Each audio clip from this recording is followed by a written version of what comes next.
बिस्मिल्लाहिर्रहमानिर्रहीम। अवेयरनेस की दुनिया में खुश आमदीद। आज का हमारा टॉपिक है कि दुनिया में पहला ज़ना कब हुआ और ये किस तरह शुरू हुआ।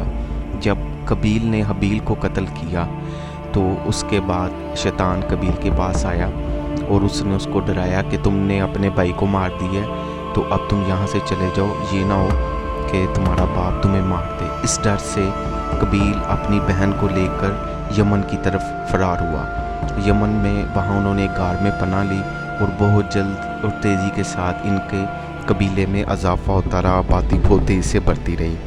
अब जब कबील अपनी बहन को लेकर उस गार में रहा, जबकि वो हकीकतन उसकी बहन का रिश्ता था, जैसे कि हम सबको मालूम है कि हज़रत अम्मा हवा को एक टाइम पे 2 बच्चे होते थे, एक बेटा और एक बेटी, और जो सेकंड टाइम पे बेटा बेटी होते थे वो फर्स्ट बेटी और जो है सेकंड बेटे इससे निकाह कर सकता था। लेकिन जब एक टाइम में बेटा बेटी की पैदाइश होती थी तो वो आपस में बहन भाई होते थे। कबील जिस औरत को अपने साथ लेकर भागा वो उसकी बहन थी, ना कि उसके साथ वो शादी कर सकता था। वो उस बहन को लेकर गया और उसने सबसे पहले जो दुनिया में ज़ना हुआ, एक भाई ने अपनी बहन के साथ ज़ना किया और कबील ने इस तरह अपनी बहन के साथ ज़ना किया और इनकी आबादी इस तरह बढ़ती गई।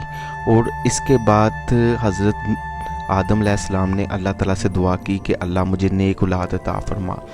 तो हज़रत शीश अलैहिस्सलाम जब दुनिया में तशरीफ़ लाए तो उनके बाद उनसे आगे औलाद चली। अब इस तरह मामला था ये कि कबील के यहाँ जो लड़कियां पैदा होती थी वो खूबसूरत होती थी, लेकिन जो मर्द पैदा होते थे वो इतने खूबसूरत नहीं होते थे। और हज़रत शीश अलैहिस्सलाम की तरफ जो लड़के पैदा होते थे वो खूबसूरत होते थे और लड़कियां इतनी खूबसूरत होती नहीं थी।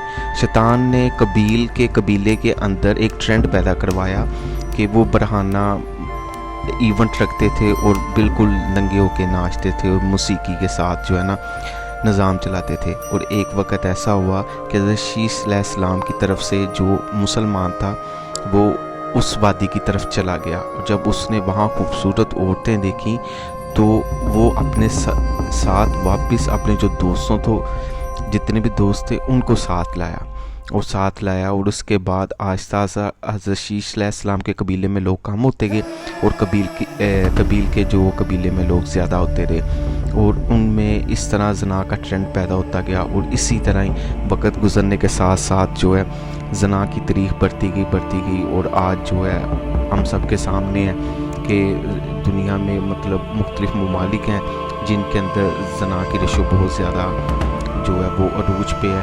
उनमें ख़ास तौर पर जैसे अगर देखा जाए तो अमेरिका या दूसरे ममालिक जिनके अंदर ज़ना की रेशो बहुत ज़्यादा, और यही लोग ख़वातीन के बारे में बताते हैं कि ख़वातीन के राइट्स हैं, उनको हर तरह के हकूक़ देने चाहिए, लेकिन उनके अपने मुल्क में अगर देखा जाए तो ज़ना की रेशो बहुत ज़्यादा ऊपर है।